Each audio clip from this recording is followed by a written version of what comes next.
Hello and welcome to Dog Day Chess. In this episode, we're going to look at what I have observed to be a rather common mistake. I've never seen it mentioned in any chess book, probably because it's such an obvious blunder, but at the amateur level that I play at, I see it quite often, and so I think it's worth looking at. And probably the easiest way to show it is with an example. In this game, I'm playing black, and my queen is putting pressure along this diagonal, and I want to bring my knight up to e4 to add more pressure to this area. So I do so, expecting that if the white knight should capture my knight, then I could capture the queen, and then perhaps the king would capture back the queen, and then my bishop would capture back the knight, and we'd be even. Or perhaps instead of the king capturing the queen, the f3 knight would capture my queen, and then I would capture the central knight.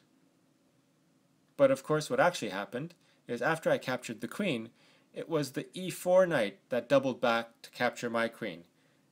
And now I'm down a knight. So the mistake is that you overlook the fact that your opponent's knight can double back to retreat from one attack while simultaneously helping to thwart another attack.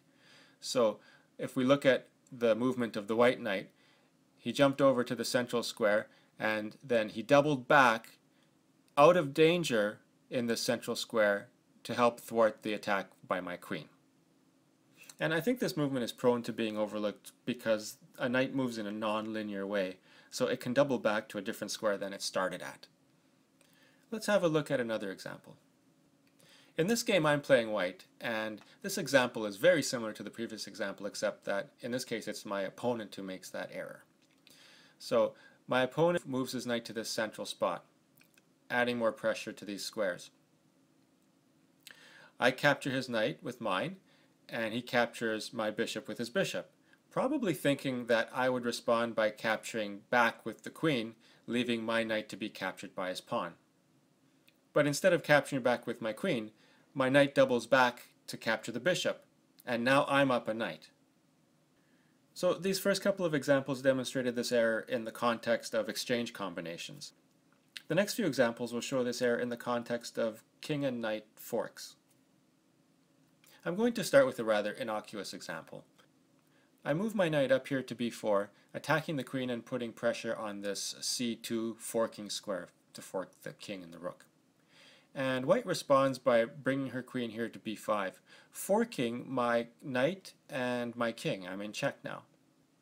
So I can answer that attack by bringing my knight back, bringing him out of danger of the queen and simultaneously blocking the check. Now, I played this game a few years ago, so I don't know if I had anticipated the fork. Probably not, since I don't think my move makes much sense given that it could be answered by a fork. But the point is, I'm able to save my knight by having it double back. Here my opponent probably anticipated my response and made the move anyway, but I just wanted to show you the idea in a very simple context. In the next example, we'll see how the knight double back really was overlooked and resulted in an unnecessary loss of material. In this game I'm playing black again, and I would like to bring this knight up to this outpost on f4. And I did so via h5, and my thought process was that if the white knight should capture my knight, then I'd be able to bring my queen up here, forking the knight and the king, and that this would draw the king out, and if, for example, the king went to d2, then I'd be able to capture the knight. Or better still, if the king went to one of these other squares, then I'd be able to slide my queen in here with a checkmate, because my bishop is protecting my queen. But of course what actually happened, after my queen moved here to do the fork, the white knight, fresh from having captured my knight, doubled back to block the check. So now I'm down a knight. So we've just looked at a couple of examples where doubling back the knight saves it from the fork. And I want to finish by showing one more example where doubling back does not save the knight. So in this game I'm playing black.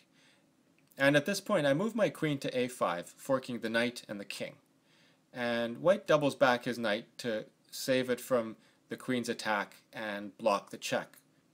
But notice how blocking the check with the knight causes the knight to be pinned. And so in this particular position I'm able to attack that pinned knight with my pawn, and eventually capture the knight. So those are a few examples of what I've observed to be a commonly overlooked maneuver by the knight. As always, I hope you learned something from this episode, and thanks for watching.